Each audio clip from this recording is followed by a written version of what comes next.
Okay, so moms, welcome to our Friday Zoom meeting. It's nice to have you here. Lots of familiar faces, which is lovely, but always new ones, and I love that. I love that we're always growing and changing and evolving. Also, if you're not new here and you're missing seeing some of the people you usually see, what has been happening is what we have hoped would happen. And moms are breaking off on their own and starting their own groups with their groups of friends and people that are contacting them. So that's wonderful. So we have these satellite groups, all of these different mothers of influence groups of moms and women getting together to share the things that they're learning with one another and finding ways that that can help to support, nurture, and cultivate their own hearts and the hearts of their children. So helping us with that today is my sweet sister-in-law, Amy Gabidis. And I gave you her bio in the email and online in a couple of different places, but I'm going to let Amy share a little bit about herself and then she made a face. Oh, she made a face, no. But that's all right. She knows more than I do, and I don't want to leave off anything. But Amy, all my sister-in-laws are gifted in music. Amy has a master's in music. What is your master? Is it in clarinet? Yeah. Clarinet. Performance? Mm-hmm. Okay. Yeah. Amy's a member of an ensemble in the Utah area. Do you say Wasatch Mountain area, Wasatch Front? Yeah, just Wasatch Front area, but yep. Yep, but anyway, so that I don't do her any injustice, I'm going to pass this over to Amy, and she's going to discuss with us a lot about music and how to bring music into our homes and how to bring it into our hearts so that we can share that with our kiddos. So, Amy. Okay. I'm going to talk about a lot of the things I do as we go, so I'll skip the intro for right now. Other than to say, I wish I had had a group like this when I homeschooled my children. It would have been lovely to have other moms to talk to and get ideas from. And I've gone back and watched all of the YouTube videos of the past episodes. I feel like I've gotten to know some of you from your comments, and I've kind of geared some of the things I'll talk about based on what you've been mentioning, some of the struggles you've had, and hopefully that will help. But I also hope to get some input from you guys on some questions that I have. Can everyone see the screen? I just shared it. You don't really have to be able to watch it. It just kind of will lead the discussion a little bit. Just music in the home, and we'll probably have another session with more nitty-gritty details, but I just wanted to start with an overview. This is okay. So I just have 2 questions for you to think about, and you guys have discussed how sometimes it takes 30 seconds to come up with an answer. So I'm going to pose these questions, talk for a minute, and then come back and get your input. The first question is, how did you experience music in the home as a child? So the home you came from, ways you experienced. What? And how do you experience music in the home now? With the goal that hopefully some of the things I mentioned today just get you thinking, even if it's just one idea you hear today that might help you with your own children, because that's where we are right now. What can we do to change things? So I will start with how I grew up, and a disclaimer, this is a topic I've addressed a lot of times in different arenas. I will start here. I come from an extremely musical background, and I know that that's not everybody's experience, but I'll just share some of the things I experienced that I loved that worked. There were things that didn't work too, but here's what I like. So a couple of generations ago, my grandma was the 5th of 7 children, and they all are singers, and they all play piano, but they grew up in a little tiny town in Malta, Idaho. I've been to the original homestead. It was just like tiny house. And they talk about how they'd always fight over who got to play the piano because there's only one, and how my grandma felt like I was the 5th. I never got a chance, but she became a really good pianist. And again, all of her siblings sang, and that's just what they did together. Here's the picture. The lady in the top left corner is my grandma's oldest sister. And her experience was, and I lived with my grandma and my great aunt for all of college, so they were a huge influence on my young adult life. But Jamie was a jazz singer, and she went on USO tours during World War II, and shortly after, she had a career in New York as a singer. And then she's, as she puts it, she was called back to teach at BYU and ended up starting the Young Ambassador program and other programs. What she did for 40 years was take groups of young adults from BYU on tours.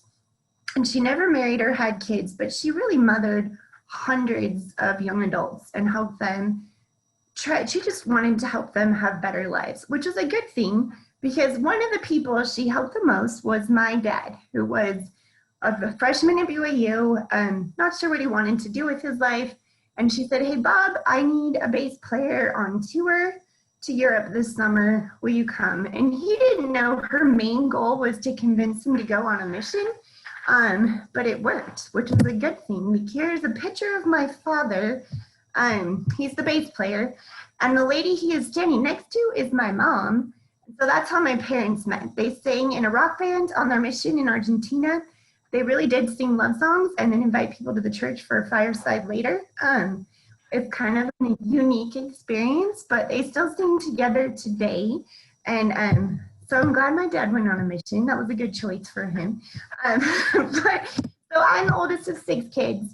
Here's a family picture. We all play instruments, but kind of some unique things. So my dad was in grad school until I was 12 years old. He worked nights. He was super busy. I never really saw him, but one thing he did, one day a week, he'd wake me up early to teach me my weekly piano lesson. And it really meant a lot to me because I knew he was super busy.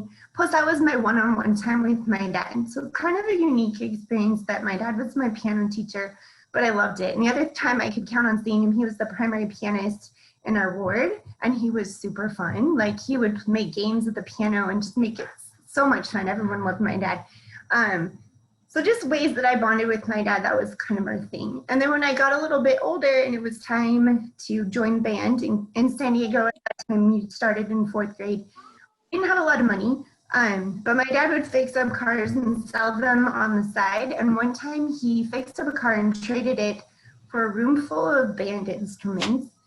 Had this pile of things to choose from. And so I chose the flute at first. All my siblings just got to pick from the pile. Like, go find something. Anyway, so I started on flute. I played for 4 years. I wasn't great at it. I knew I loved it and I wanted to do music somehow, but wasn't sure how. And at that time I was at a performing arts high school, but the band was like, do any of my flutes want to switch to clarinet because I need more clarinets? And I'm like, I'll give it a try because I'm not doing great at flute. And we had a clarinet because my mom had played clarinet.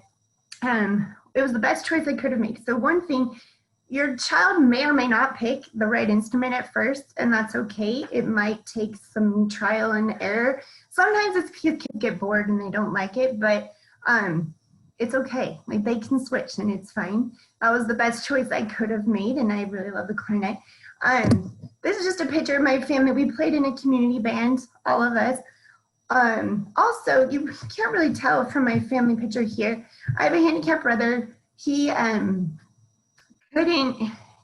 couldn't hear very well at all, and he never talked, but he really loves music. And so for family night each week, we would have band practice, and my little brother would just either run around in circles if we were playing a march or something loud, or he would lie down in the middle of band, and he just loved to feel the sound.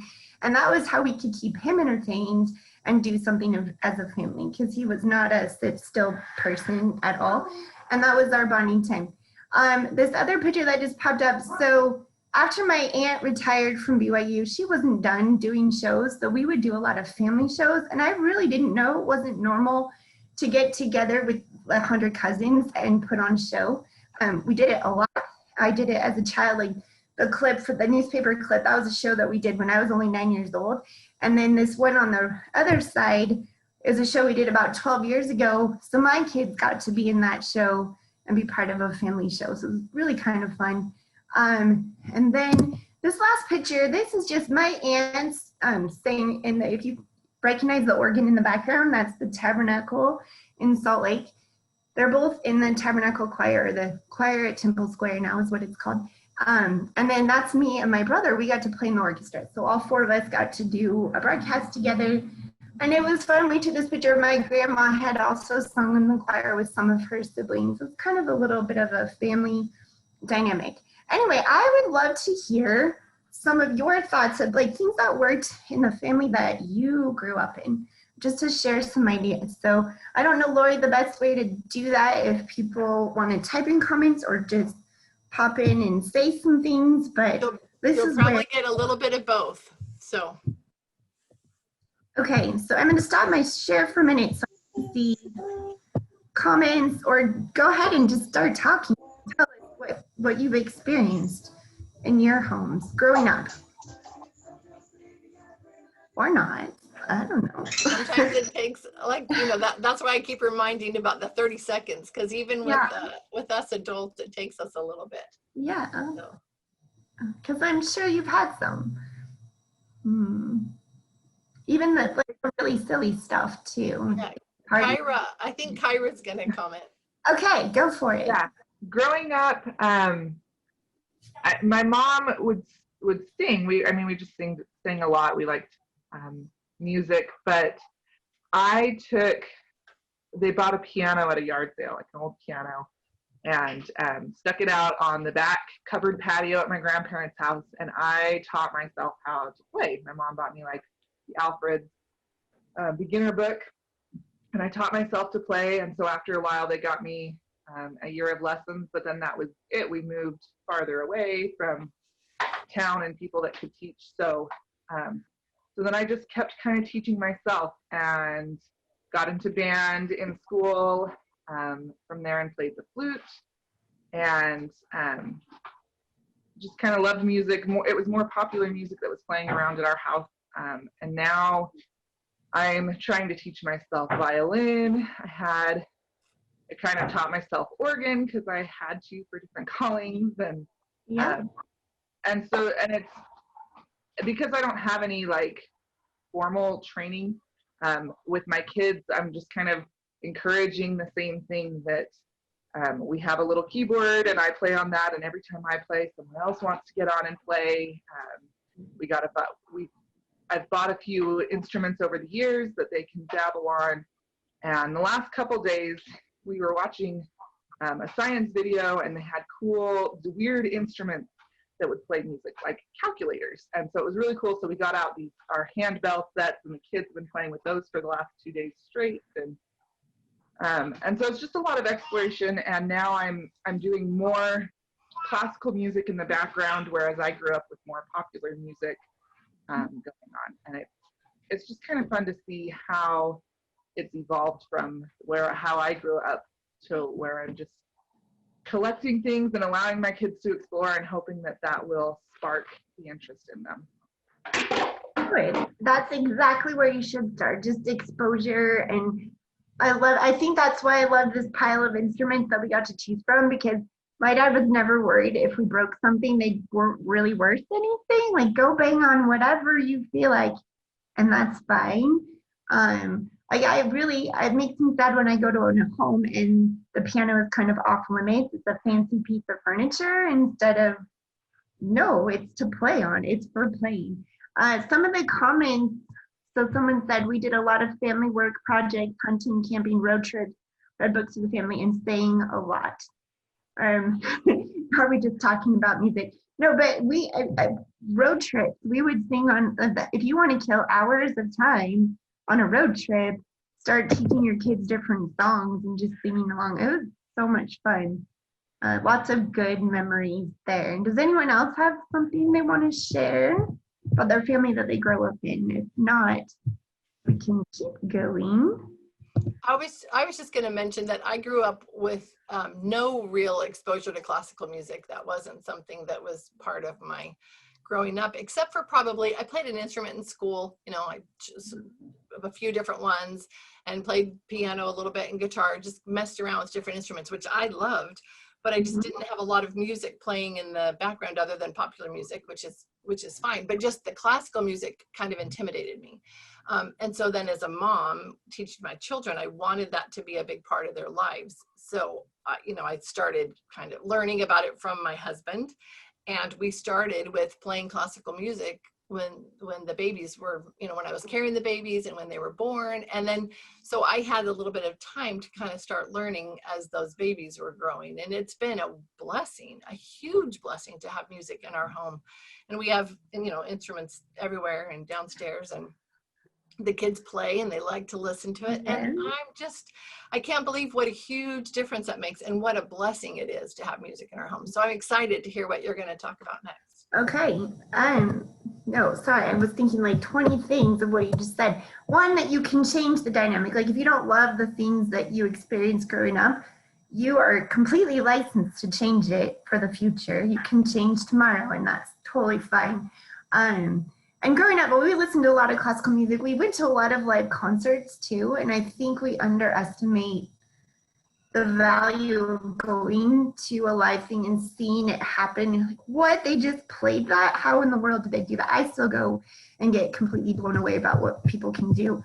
But there's lots of ways to do that. So my family now, the family I'm raising, just a funny story. I met my husband in ward choir, and I thought he was weird because he had these giant lamb chop things, because I didn't know he was in the opera.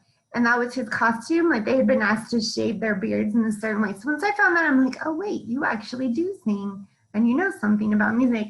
And I was in the same opera, but I was in the orchestra, and I didn't ever interact with the people in the cast. So I'm like, okay. But so here's a picture of him now. He sings a lot, and he sings barbershop. So this is actually a Disneyland fun fact. If you are a member of the Barbershop Harmony Society and you show your membership card at Disneyland, they will let you sing with the Dapper Dans on Main Street at Disneyland. Who knew? Pretty cool that he got to do that. And that's my daughter in the front, just going, what? My dad's singing with the Dapper Dans? So he's a singer. He played trumpet and horn in high school. He doesn't play a lot right now, but he can still, we have family band moments and he can still play with us. This is a picture of my family. So I have 5 children. I'm trying to move the screen so I can see. We have, our stake does a musical every about 4 or 5 years. So this is the last one. It was a couple years ago, and we all got to be in it. We weren't all in the same number. It was just a variety show. So my boys were in Newsies, my husband and my older son were in the Tangled number. The little girls were in Little Mermaid. That's Flounder. If you're wondering why she has a blue mohawk, she's Flounder the fish. And then my oldest daughter and I were in the Hercules number with the Muses. So she was the lead muse, and it was just fun, a bonding experience for sure, a lot of time. But we like to sing together. My children all play instruments. I taught them all piano since they were little. And it took a while to decide, am I going to send them to a piano teacher? Am I going to teach them? It is hard to teach your own children. As a lot of you know, if you're homeschooling, it's hard to teach them. So people go back. I have a lot of friends who are great piano teachers, but they won't teach their own children. They send them somewhere else. That's a personal decision. We moved a lot because we were military. And so I'm like, I'm just going to teach them. And that's fine. And it wasn't always beautiful. I'm going to put that out there. Sometimes it's a battle of wills. And I loved when the older children would sit down with the younger ones and say, you don't love it right now, but you'll be very grateful later because you'll be able to do it. So get the older ones on board and it will help with your younger ones. That's a pro tip. Someone taught me that a long time ago. I'm like, okay. But I'm just going to show you a clip. They all have done marching band, except for my youngest is 10. She's not in band yet. But this little clip right here, our town does an alumni band every year for it's Art City Days. I'm in Springville, Utah. And they invite anyone who'd ever been part of the high school marching band is welcome to come play. So this is just for my kids have this little marching band. So fun. And my littlest girl was just watching like, someday I'll get to do it too. And I had the tallest and the shortest clarinets in that section that day because it was my younger son's first year and the older son's last year. Anyway, so that's just something that we did do together as band. And then this is a picture. So a couple years ago, I started teaching at a family music camp and in Wyoming, in the middle of nowhere. But so my kids got to take music classes all day, or arts or theater, whatever they signed up for, and I would teach. Some of them were in my classes. But at the end of the day, I just got to sit and listen to them tell me all of the beautiful things that they learned that day. So it's a fun bonding experience for us. It didn't happen this year because of COVID, and they were all very bummed about it. Hopefully next year it will happen again. But that's just kind of a little bit about what I do with my family. I will say that at any given point, you might hear 3 or 4 songs going on in my house at the same time. They all, because my kids are older, a lot of them have a phone or, you know, radio or CD player or whatever. And I don't like them to use headphones. I want to be able to hear what they're listening to. So there's music going everywhere, or someone will be practicing or just singing a song, or there's a Google Play in the kitchen. And it's a good way to kind of keep an eye on how they're feeling that day. That's how I spy on them, like, what are they listening to today? And all of my children have different musical tastes. I have one who loves jazz, one who loves film scores, only one that really likes popular music, one who's way into 80s pop music. And that one is hilarious because we clean the house on Fridays, and I just let whoever's being the most helpful pick the playlist for the day. And we had friends over helping, and so my 14-year-old boy loves the 80s pop music, and my friends who are helping also do. And so to have every corner of the house, everyone singing at the top of their lungs, it was hilarious. I'm like, this is great. So it doesn't have to just be classical music. It can be whatever people are in the mood for. And I'm fine with that. I like hearing the variety, and I've learned a lot of great new tunes because my children have introduced them to me. And I think that's great. I love that they have options, and I want them to have opinions and be able to explain their opinions too. So it's led to some good conversations. So how are you guys experiencing music in your home today, or what do you want to be able to experience? Oh, someone saw the house their dad grew up in. Yeah, so the band was warming up in front of our stake center where I live anyway. And so there's houses. It's weird. The stake center is in the middle of a parking lot with houses right around it. That's really cute. Any other thoughts of what you're doing with your children now to help them love music?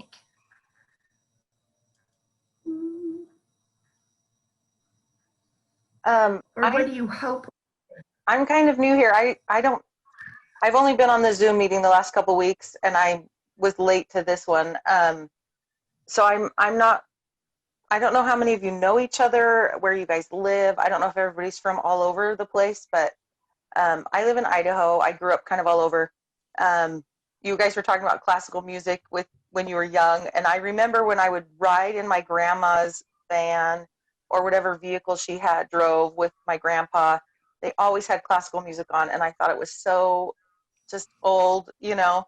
But I love classical music, and so I oftentimes will turn it on, or we have a Google Play, so, you know, we listen to all kinds of music. But as far as in our home, like, yeah, I think for me, I grew up in a family of like singers, but none of us ever played any instruments. And I always wished that I knew more music theory and that I knew better how to read music and stuff. So as I've gotten older, it's been valuable for me to watch and be with my kids with some of their lessons, because then I've been learning along with them, you know, with Let's Play Music or with their piano teachers, and watching them like, oh, the games they play to learn different things. And I think, oh, that's good for me to learn too. So anyway, but my husband played guitar when he was younger, and he has an acoustic guitar that I bought him a long, long time ago. And anyway, our neighbor gave us a hand-me-down guitar, one of those instruments that we felt like, oh, it's okay if the kids play it. It was missing a string. We weren't concerned about them, you know, being rough with it or whatever. But we did replace the string, and then my husband pulled out the tablature for Come Thou Fount, and so I plunked it out on the guitar, and I'm like, this is awesome. And so I kind of started just learning a little bit of the guitar. I was using the app, the Musician app. I'm not sure if you guys have heard of that, but so I was like, I've always wanted to play the guitar, so why not start learning? And so it's been a few weeks since I've picked it up, but I think I don't know. I love the idea of, oh, I might be a 38-year-old woman, but I could still learn things, you know, things that I wanted to learn when I was younger that I didn't.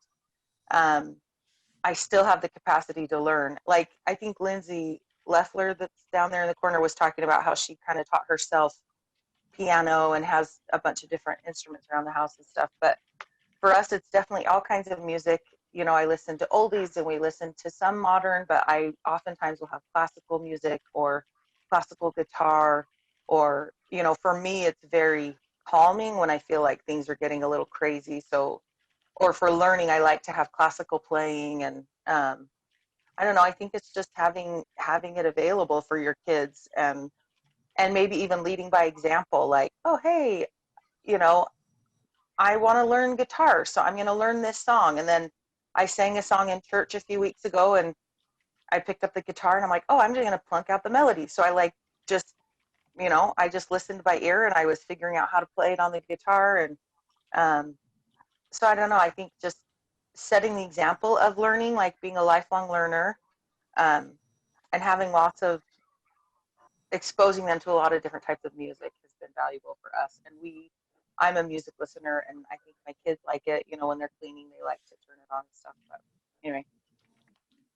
No, and I love that you go to lessons and you're learning and growing. In fact, it just reminds me of a conversation I had with a clarinetist who's kind of a Utah legend, and I was talking to him and I'm like, I'm old to be doing this. And he just laughed. He's like, I'm 75 and I'm just barely learning how to play the clarinet. And I just looked at him like, you, like, that was your whole career. But he still felt like, I'm just barely figuring this out. So it is, you can always learn and grow and do new things with it. And I'm learning guitar too, just for fun. I'm like, why not? My kids can play guitar now. I want to play with them too. And it is really fun. And the person who mentioned learning the organ, that's how I learned organ too. It was a calling and I had to figure it out. And now it's one of my favorite. I'm usually the organist. I love playing the organ. Anyway, and listening to lots of different styles. I'm like, you should be learning new pieces all the time and hearing something new. That's the beauty of it, especially today where we can get access to pretty much any kind of music at any time. It's not hard to find. Even 20 years ago, it would have been hard to find recordings of pieces, but now you can find almost anything. Okay, so the next part I want to talk about is just kind of going along with what we're doing. How does music warm your heart? And I'm just going to share some things that, because I've heard just from listening to all of the past YouTube clips from this group, sometimes I think that you're afraid of focusing on what your passion is or what you love to do, and how to balance that between, I want to share this with my children, but I also want to be able to do it because it helps me, it warms my heart and helps me keep going and, you know, keep my patience or want to keep teaching my children and that kind of thing.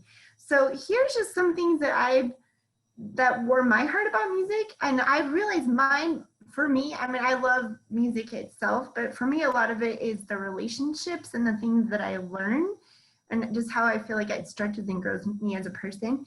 So just a couple of things. This first little clip I'm going to show you, I got to go to this conference, and it's basically, think of the biggest toy store in the world, but just musical instruments. And every corner of the giant Anaheim Convention Center plus local hotels are filled with music equipment. And this friend in the picture, she lives in my town. We never get to hang out, but she was at the conference too, and we planned, we're gonna meet up. It took us 45 minutes to even find each other on the day we had planned because this place is so huge. But here's a clip, and the whole time I was there, I would send Marco Polo clips to my children to show them what I was seeing. So they got to be part of it because they're like, Mom, make sure you show us this thing and this thing. So here's something funny that we did.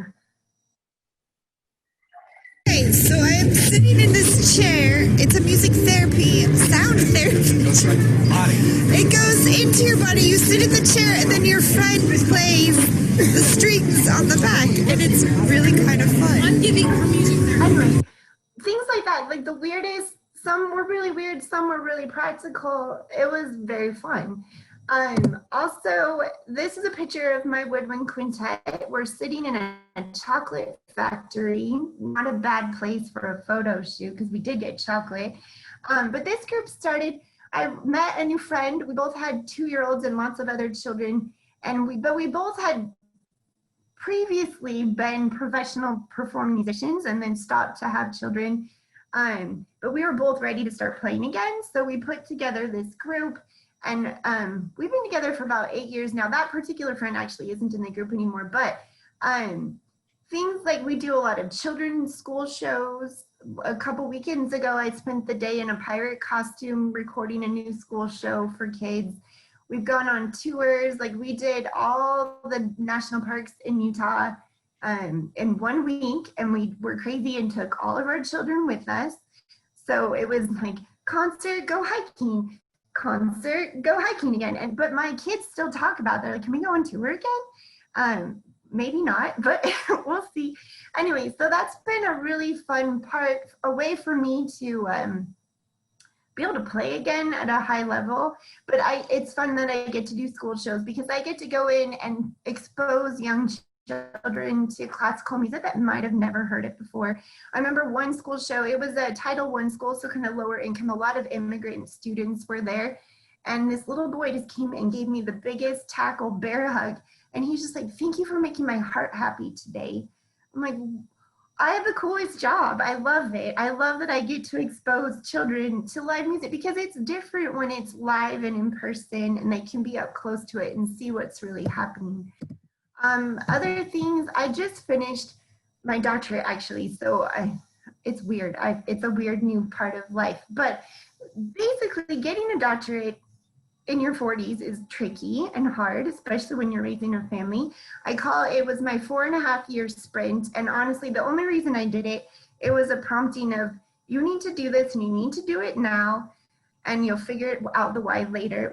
We know the why, like the timing now, but I'm still not 100% sure what I'm supposed to be doing with it, but I finished, and my family was a huge part of it.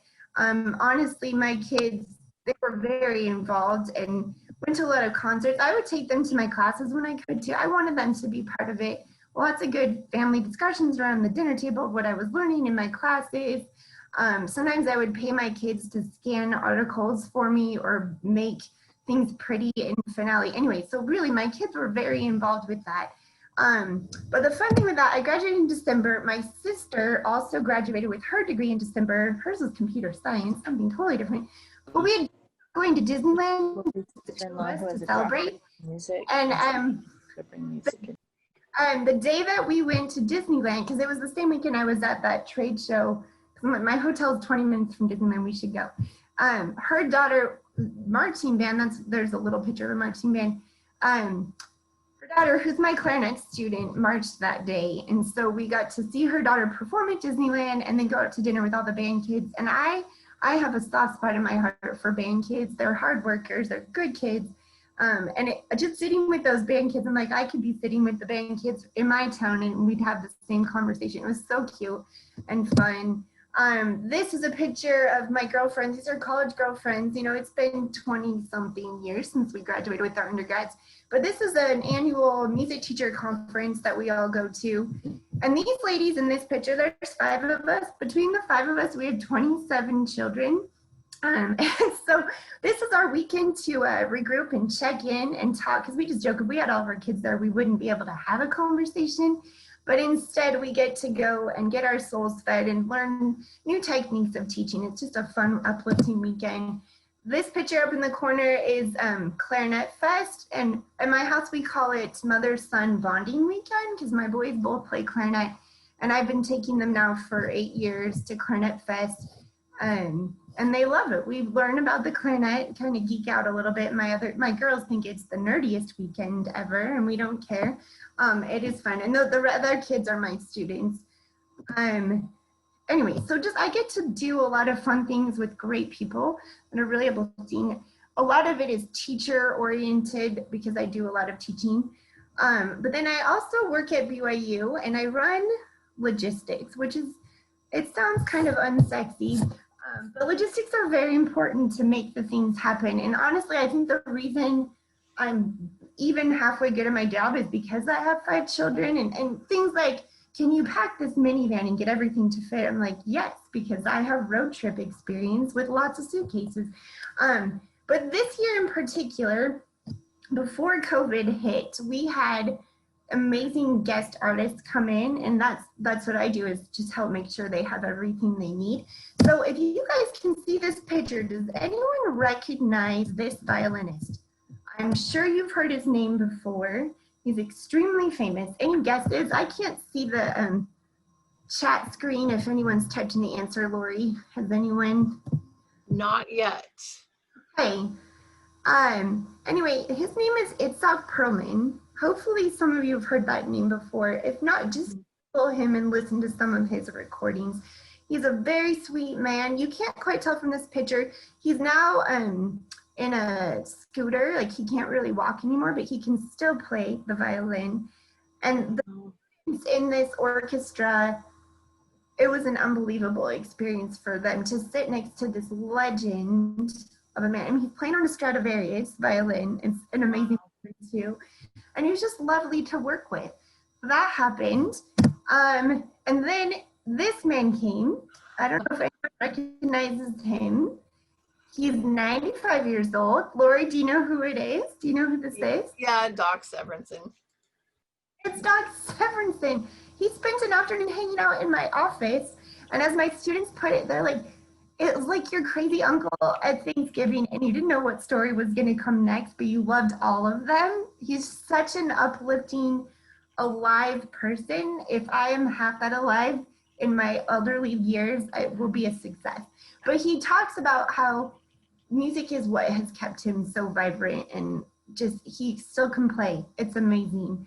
And I made my kids go to that concert. They weren't 100% excited about it, but then they were glad that they went after, because it was pretty amazing. This next picture is another group. You probably don't know them. They're a jazz quintet, New York Voices. And in high school, I sang in jazz choir, and I knew a lot of their songs. I can still sing a lot of their songs. But they came, and at one point I was in the elevator with them, taking them to their dressing room, and I'm like, I can't believe I'm doing this right now.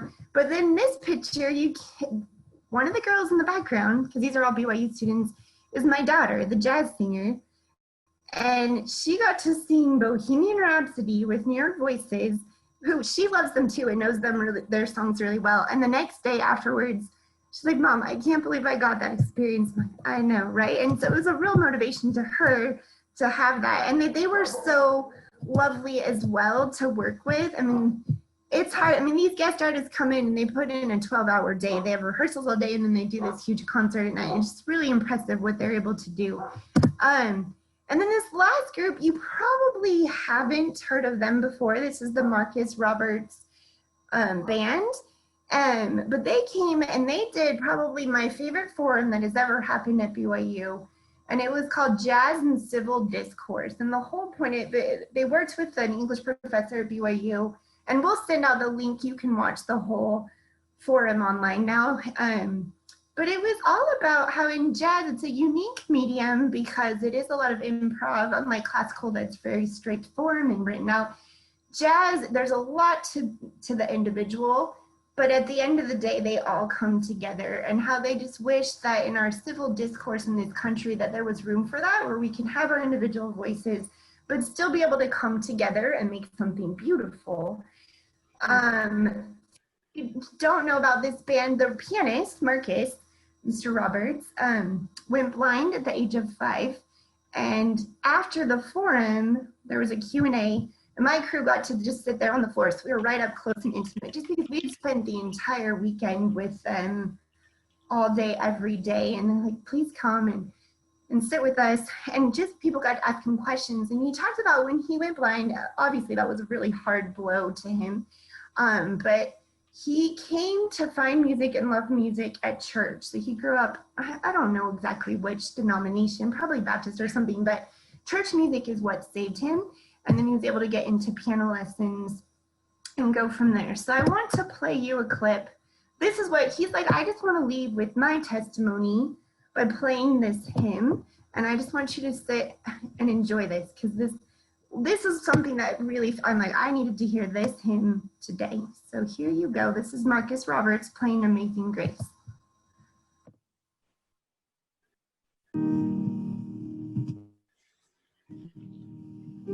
Oh, Oh, sorry. Let me fix that. Going back. Try one more time.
Okay, so I loved that. And one of my cute little employees, she just said, she looked at the rest of it, she said, we just got taken to church today in the best way possible. I'm like, yeah, we did. We did. It was so uplifting and so much fun, especially just after we knew how lovely these men were. Good stories. Anyway, so the next thing I wanted to just share is just, why does this matter? Why does warming your heart matter in your life? Why should you focus on doing that? Because I think, again, it's easy to lose the reason of why. And so just thinking about this year, I know 2020 has been one of the weirdest years ever for everybody, mine included. So quick recap, I graduated in December. That same week I graduated, I found out my husband was leaving for a military assignment for 3 months, which is fine. We're used to that.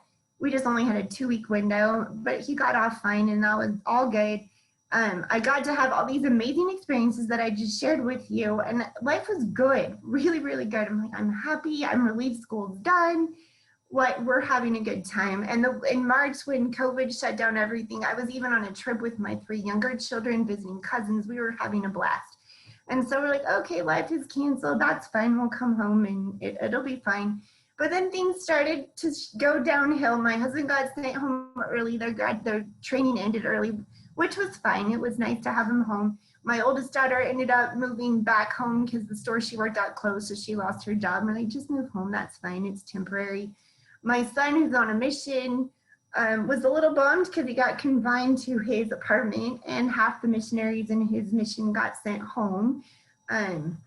So it's hard for him to see all those missionaries leave and then not know, what am I going to be doing for who knows how long.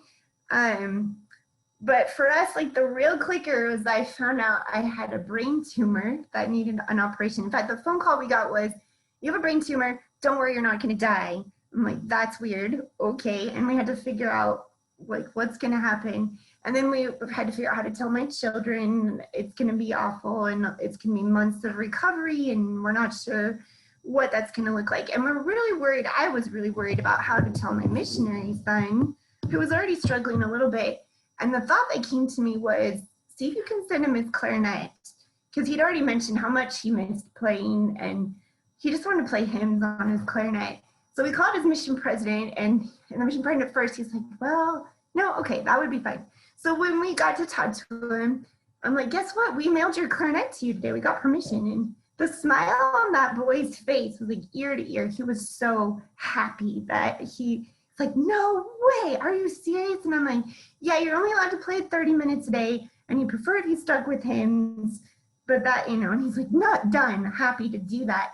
But, and then it only took him a second to say, like, what's going on? Like, why did you talk to my mission president? And so we had to tell him. And it was fine. Scariest things were, would I ever play the clarinet again? I didn't know. It really hit home, like, oh, that's why I was supposed to finish school when I did, because there's no way I would have been able to finish having to deal with this. But anyway, we kind of got through it. That same missionary son, this is going back to like, why does it matter? At one point in grad school, when I was just feeling overwhelmed and I was dropping the ball on everything, because my kids really had to, I mean, they were kind of running the house in a way. I organized it, but they were doing grocery shopping and meal planning and all the laundry and the cleaning and everything. They were awesome. And my son, he's like, Mom, don't ever feel bad. Don't feel like, oh, you're not the typical suburban mom who's always taking care of us. He's like, you've taught us life skills. I'm like, you're a good boy. I really appreciate that. But he's like, but you've been able to talk to me because he is going into music for his profession. So is my oldest daughter. And as they transitioned to college, we just had some great conversations on how to do that. Or just, he's like, even on his mission, he's like, I know how to change a tire. I know how to do all my meal stuff. I know how to sew. I know how to do this. So he's just a sweetie. And so he posted this a couple of weeks after my surgery because it was Mother's Day. And it meant a lot to me that this is my graduation pictures. But what he wrote, he's just like, my mom has told me that it's okay. Just try your best and it's okay. And know what, and just, and he even put, he's like, the funniest thing, I'm not sure that she knows how often she says that it's all going to be okay. And I'm like, why? And I didn't realize that. I really didn't. But I was thinking about like, what about studying music has helped me to know that? But studying music as intensely as I have, it's a hard, like when you do go professionally, it's intense and you get judged all the time and like, do you sound good and that kind of thing. But I've learned that is not the measure of who I am or like how good I am of a person, my playing ability. It also teaches you when you go and bomb completely in a performance, which has definitely happened, you move on and life goes on and it's okay. But the biggest thing that I love about music, it is that you will never be perfect. And to learn to be completely comfortable in that imperfection and to be more excited about the fact that tomorrow's another day, I can try again and I can keep getting better. Like that cute old man who's like, I'm just barely learning how to play and I'm in my 70s. That same man, I found out he reached out to me a couple months ago. He's going through chemo right now. And because he's just like, how are you doing? How's recovery? And I'm like, I miss the clarinet. I can't play right now. And he was telling me, he's like, he starts every day listening to his favorite classical pieces. And he can barely play the clarinet right now too, but he just plays a little bit because it makes his heart happy and it's helping him get through this. Recovery was hard on my family. It's still kind of hard. I'm not all the way back yet, but my girls were awesome. They took night shift. I couldn't walk or even use the restroom by myself. And as I was getting better, kind of looking at, okay, now how do I help them recover? Because it's been hard on them, especially my middle daughter, who's a junior this year. And as we were getting closer to school starting, we ended up getting a new band director at the high school, and she was really nervous. She's like, what if he doesn't like me? What if it's not a fit? Maybe I should quit band. I'm like, no, that's not where we want to go. So I was praying about how to help her. What can I do to help her reach her goals and what she wants to do? And the answer was to be the marching band tech for Woodlands, which seemed like the dumbest idea ever. My husband was like, you are insane, because marching band is a huge time commitment. It's outside all day. Remember, I was still recovering from radiation, so I was super tired. But that really was the answer. And it has been an incredible experience, and it's helped me get an insight into my daughter's world that I wouldn't have been able to do in any other way. I've gotten to know her friends better, and anyway, we just had a competition last week, and that's what this picture is from. But bonus, my son is in the band too, so I have 2 kids in the band that I get to go. I get paid to hang out with my kids for hours every day, and I love it. And I have 20 extra children or more. They're at my house all the time. We have extra people. We've learned just keep opening cans of soup, because who knows how many people are eating dinner. I don't know at this point. But these kids are struggling. It's a hard world right now. I mean, high school's already hard. And just the fact that I get to have these one-on-one conversations and help them see where, what do you want to do with your life? And knowing their home circumstances in ways that I didn't know before, I loved it. It's been a great experience. And a couple weeks ago, I ran into a friend who I hadn't seen before my surgery. And she's like, oh, Amy, how the heck are you? Her name's Anne. She's a trumpet player from England. She has this cute English accent, and she's larger than life. She was a Catholic minister, music minister. She just retired, and her husband just died recently. But she's just like, she was so sweet. She said, just know everybody's been praying for you. I'm like, I know, I feel it every day. And then she asked, what have you been up to? Are you starting to get back into things? And I said, yeah, the weirdest things, I'm teching for marching band. And then she got really quiet, which I've never seen her be quiet ever. And she really serious. She said, my husband and I typed for marching band for 20 years. We started when our son was in marching band. And she just said, it was the most sacred experience of my life. And I'm like, that sums up how I'm feeling about this whole experience. And I don't even know if I'll be doing it next year, but for this year, at this time, it was the right thing to do. And this other mom had the same thing. Like, I just felt so blessed to be there and be able to help these kids. And along with that, something else that I've just this experience has led me to do, because we all have different talents and different abilities and things that we can share to uplift other people. I've started a scholarship just to study private lessons in my studio in honor of my grandma, who didn't take a single lesson. She was self-taught until she went to college. And then she taught piano and voice lessons until well into her 70s. She taught generations of families' kids how to play the piano, and just brought some joy in their lives. And for my grandma, because again, I lived with her for 4 years, it wasn't just I'm learning the piano. It's this kid gets to come and have their soul fed by this lady who just loves them and wants to help them be the best person that they can be. And that's something to really think about if you're considering private lessons for your students. I don't think it's a bad thing to have another adult that they check in with and are accountable to each and every week that can just help them reach their potential in doing that. Anyway, so the last video I just want to play for you of music. This is something I recorded this 2 days before my surgery. Again, not knowing, will I ever play the clarinet again? I don't know, because they're at least 2 months you can't play because your head will explode and you'll die, so don't. And that was hard. So this is me and my daughter. I wanted something. I'm like, this is my testimony. It's another hymn. A Poor Wayfaring Man of Grief, and I hope you enjoy it.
way.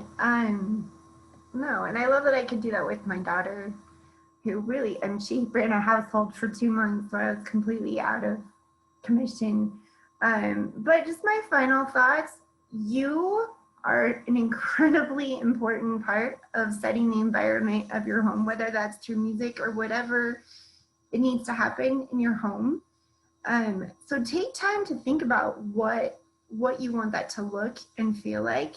I dreamed as a young child of what I wanted my future home as far as music and what I hoped happened. And I had a pretty good picture of what I wanted.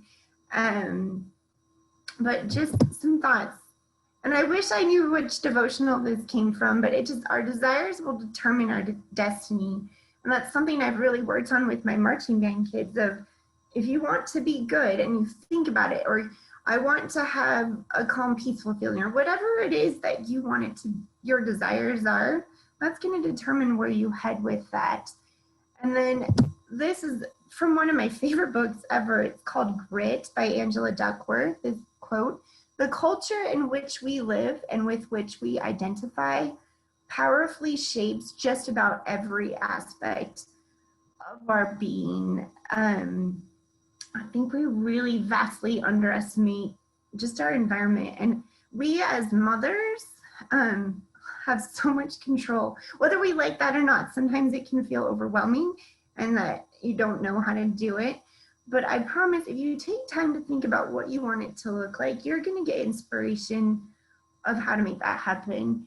And unless I wanted to just share a story of something that happened that in my home of how music uplifted me. Last Saturday, I just had a really long day. Again, I'm not feeling 100% still. We had a 6.5-hour marching band competition. And then I had about 20 minutes to come home, change clothes, eat food, and run off to a concert. And I was just ready to just fall asleep and die between, and I still had to go to the concert. And I'm lucky my husband had just gotten home from another military assignment, and he was sitting there sewing a button on my dress. He had noticed that it had fallen out. It was so sweet, and had food ready for me to just eat it and go off. And I was so tired after the concert. My parents had invited me to go out to dinner. I'm like, no, I'm too tired. I'm just going to go home. And I got home, and my cute little girls were decorating my van. They decided to make a study center in the back of the van with all the fall pillows, and they made it super cute and had twinkly lights, and they just wanted to show me. And of course, I'm like, I just want to go to bed. I'm so tired. And then I got in the house, and there was a fruit fly infestation that I had to figure out, like, where's this coming from? Clean out all the dead fruit, got that cleaned up. And then my husband came home with a huge load of groceries. And I'm like, great, the last thing in the world I want to do right now is unload the groceries. But okay. And then my children, one of my girls started singing, "My life is a gift, my life has a plan," and to start singing this primary song. And she wasn't like in a super serious mood or anything like that, because before I knew it, all the kids were singing at the top of their lungs, "I will follow God's plan for me," and just being silly and having fun. But it meant a whole lot to me. I'm like, all right, I can stick with this for a few more minutes and get the groceries put away. I was still the first person in bed that night. I have no idea what time those children went to bed. At that point, I didn't care. But it warmed my heart, and it made it okay. It made it completely fine. We were fine. And that happens. I have one of those moments almost daily where it just brings joy to our heart in our family. And I hope that you can find ways to help have music do that for you. Anyway, that's really, so next time I'll have like more ideas, concrete of education wise of how you can do it. But I just wanted to start here because I really think we underestimate the value of warming our own personal hearts, because I know from experience you will be able to go so much farther and deeper and harder than you ever thought possible when you know you're on the right track and you're doing what you're supposed to be doing. Anyway, those are my thoughts. Oh, back to you, Lori.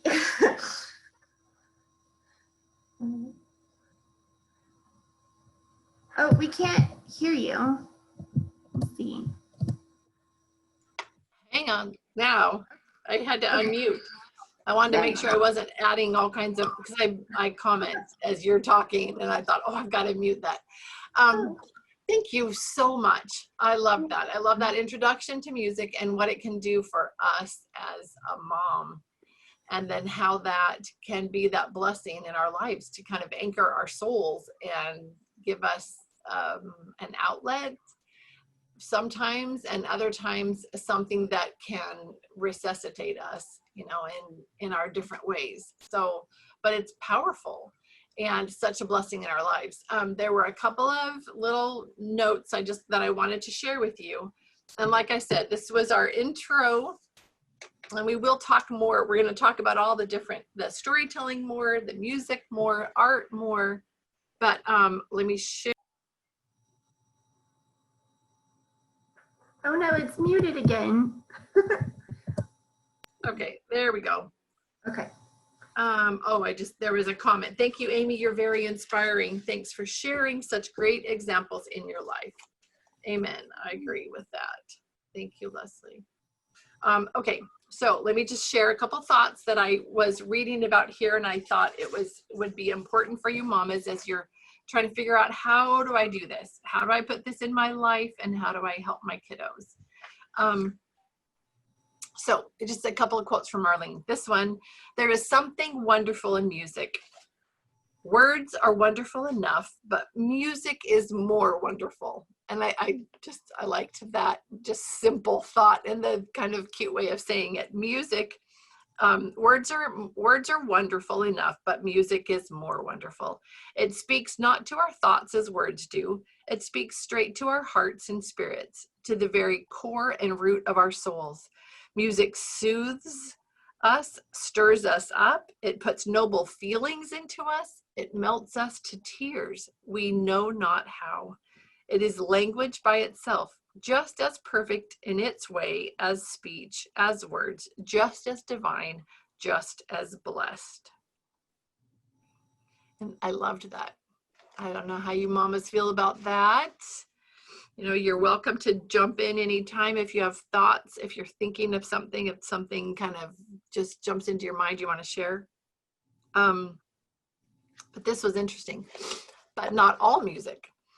Some music relies so heavily on beat that while it may get our toes tapping and our heels dancing, it does not have the power to stir our souls, and in its coarseness causes us to dull those refined sensitivities that bridge heaven and earth. That's kind of powerful. Music is made up of melody, rhythm, and harmonies, and causes us to feel things deeply. But repetitive beat without melody has the opposite effect. It shuts down thought and feelings. So, and you know, you've seen the different videos, like where they do the experiments with plants. You know, you've got a plant in a room where it's got rock music, you know, that's just that heavy beat and all of that kind of loud music versus classical, and how the plant responds. Super interesting. That'd be something you could show your kiddos. Music is vibration. It affects us at a deep level, because at our deepest level, we are vibration, you know. And then we know about Helen Keller and how much she loved to listen to music. And, you know, she was completely deaf, but she felt it through the vibration. She was being interviewed for a magazine, and I love this story. I think it's so sweet. So she was in her home being interviewed for this magazine article, and she took her interviewer into the room where her radio was. She turned it on, placed her hand on the radio, and smiled. And she said, Beethoven's Moonlight Sonata. And she said, isn't that interesting that a man who was deaf composed this music so a blind woman could see the moonlight? And I love that.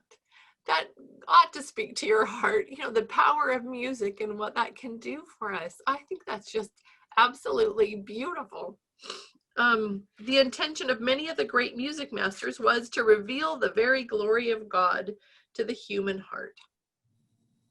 So that's kind of a nice high and lofty goal for music, but it does that. You feel that. I felt that when we were listening to that piano. Marcus Roberts, Amy brought that to us. Amazing Grace, that was absolutely beautiful. And Amy, your rendition with Kathleen, with Kate, on the piano of A Poor Wayfaring Man of Grief was just beautiful. And I love the words to that song, so you just can't help thinking about that as you're playing. It's just beautiful. So the power of music. That says, so Marlene goes on and she says, you can open up another fragment on the frontier of beauty by engaging in activities with your children. Make classical music familiar to your children by playing it in your homes from the days of their birth. Play it because you want to hear it. And then find those moments to help them practice focusing on the melody. And there are very simple classical like CDs that are collections you can start with. If it's not something that's super familiar to you right now, I will put some ideas in the email. And Amy, if there's things you want to send to me that would be helpful on that, if there are mamas who, like me, were unfamiliar with classical music and didn't know where to start, we could have some ideas of where to start with that. But that comment that she made was after the story, a story about Einstein and this man. They were together at a party, and there was a musical, I can't even remember what type of music. I don't know if it was piano, I don't know who was playing, or if it was on an ensemble, but they were playing classical music. And the man next to him said something about not liking classical music or something.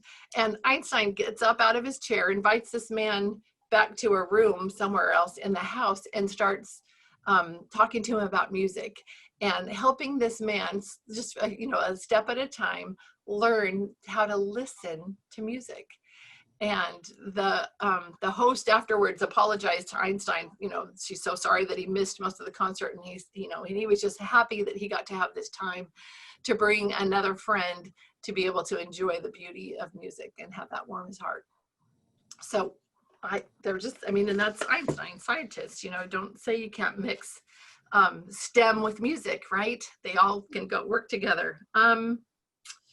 Okay, I love that we've got mamas here who are teaching themselves how to play music. I think that is wonderful.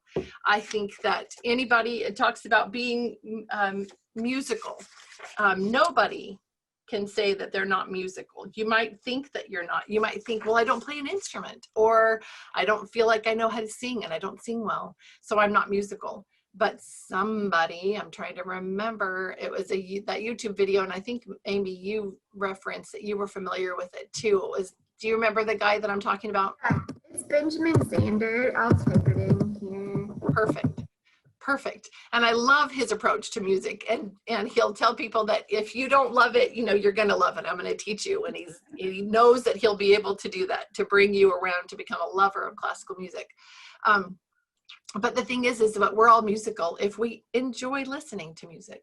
So that's a musical gift too. And don't discount that, because that's really important for you to enjoy listening to beautiful music so that your children have that example as well.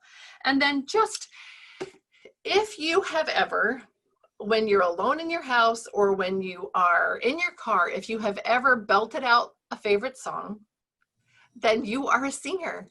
And it really matters not in those circles how good you are at singing or not. It matters that you are enjoying it, that you are a mother, a woman who sings and who lets that joy of music just kind of swell up in you, and it just has to escape that way, because that's a blessing for your children to be able to experience that. We hear stories about how music is warming our hearts and our children's hearts. And I'm sad that Ida's not here today. I'm sure she'll join later and watch the video, but Ida's story that she shared last week about music, about how she introduced it in a moment of kind of frustration, probably not frustration, I doubt she got frustrated, but her little one, who is very active and has lots of energy and sometimes has a hard time calming down, they were I think maybe getting ready for prayer or something. And he was doing that, kind of bouncing off the walls. And she was trying to get him to be quiet, be quiet, be quiet. We need to be reverent. And then all of a sudden she thought, oh, singing. And so a primary song popped in her head and she started singing Reverence is More Than Just Quietly Sitting, and she said, I didn't even remember all the words, but I sang part of it. And he calmed down. And then she said a couple days later, a similar situation came up and he was having a hard time settling down, and she did the same thing, and it calmed him. And she said then she also noticed that over the course of that week he would go along through the house kind of humming and singing that song. I don't think we realize what a power, what a great tool we have in music as moms to bring to influence the mood of our homes by influencing our mood first. I know that so many times I'm in a hurry, and so I'm not listening to music because I think I've got to get this and this and this done. But when I stop and take the time to put some music on in the background, it changes me. It changes me so quickly. I'm happier. I feel lighter. I feel more optimistic about the things that I'm doing. And how can that not be a blessing? It's a blessing in my life, and it's a blessing in my home. It's a blessing to anybody that I come in contact with. And then you're gifting that to your children as well. So don't be afraid to be a singing mama, no matter what you sound like, because I don't think your kids care. They might make fun of you, but just ignore them. Ignore them and keep singing, because you are going to bring that lightness to your heart, if nothing else. And I'm pretty sure it's going to trickle down to your family as well. So I think Amy has a story for us. I do. As we finish up. So I'm just going to, you mamas, if you have anything to say, but I think for some of you, I know you're some of my quieter ones. Christine's usually busily typing in the comments. But I think she was just listening today. So I appreciate all of you being here. If any of you have anything to say, anything to add, any questions or anything, now would be a great time to throw those in there.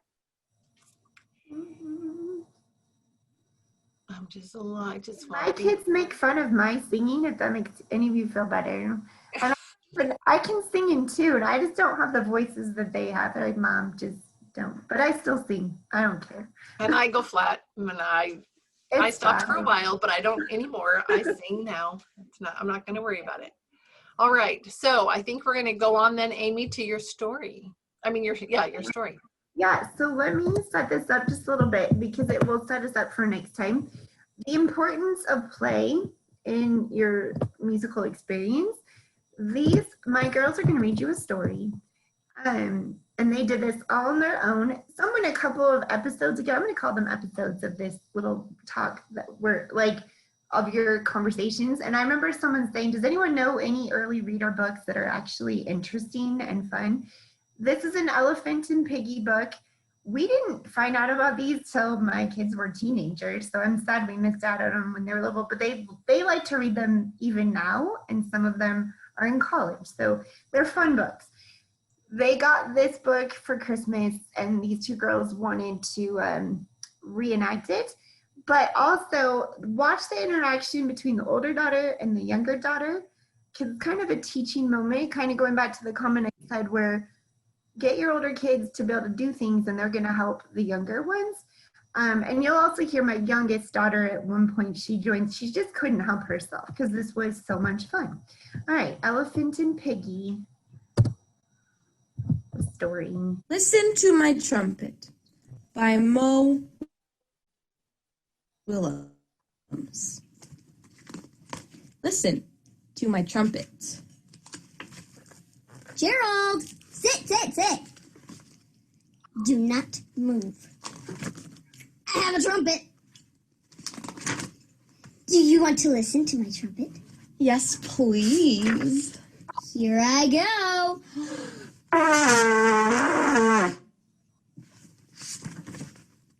Wait, that was not right. Not at all right.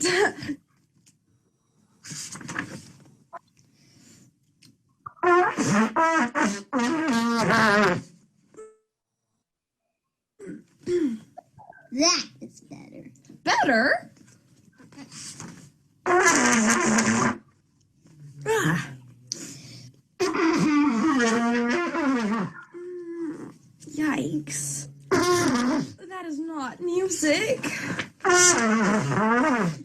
sounds like my Aunt Molly with the cold.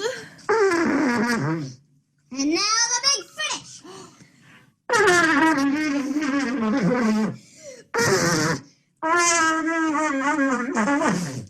Finished? Finished. So, what do you think of my trumpet? Your trumpet is. Yes. Go on. Go on. Your trumpet is loud. And. Your trumpet is shiny. And. You hold your trumpet very well.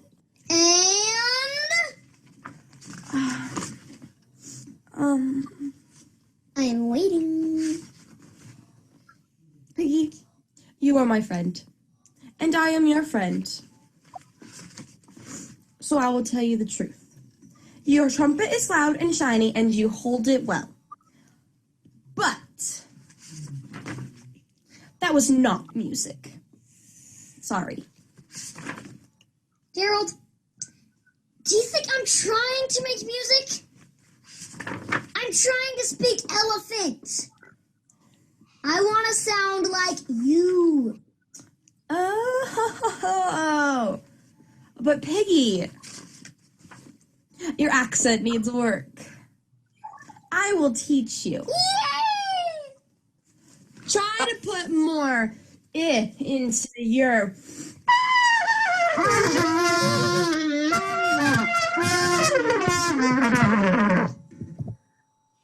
Anyway, that was just playtime. That's what they do for fun, and I love it, even if it is really loud. It's awesome. It's so cute. And I did love the interaction between sisters. That's really sweet. Yeah. All right. So there was story time. We like to end on that note at the end of our gatherings. So that was story time at the end of our talk with Amy Gavitas about music and how we can bring music into our home and help that influence our hearts and our children's hearts. So I hope that was a good learning experience for you as mamas. I hope that was motivating to you and you are looking forward to getting out there and being a little more brave with bringing music into your homes. Amy, any last words?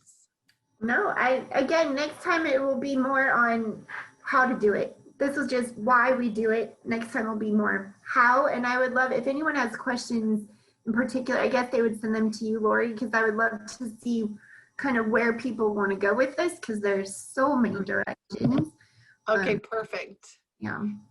So I will put the email address down here again for anybody. If you're not on the email list already, then there it is. You can email me or put your emails in here and I'll get that and I can add you to the list. So make sure that you can contact me if you have questions so that we can make sure that those are addressed during the next time that we have a music presentation in our Friday meetings. And then we will do a recap here and provide some more helpful links and resources for you moms that are wanting to add more music into your homes and into your hearts. So thank you, Amy. Appreciate all of that. You're welcome. Thank you. Okay, great. Comments, Kasia? Thank you. This has given me a lot to think about. Good. I'm glad. I'm glad. And I know there'll be more moms that have said they couldn't be here this morning, but they're going to watch the video when we get that uploaded. So hopefully that'll be tomorrow afternoon. Oh, conference weekend, maybe not. Maybe it'll be Monday. But we'll get that there as soon as we can. And remember, moms, we're still looking for feedback after conference. So, I mean, or during, in between, whatever, in between sessions, if you have feedback about your experiences with conference this weekend, we'd love to hear about that so we can share with all the moms and know what we want to kind of talk about next week. We'll do a little bit of follow-up from conference and how that's going to affect our homes and our families, and then some more well-educated heart. So thank you for being with us today.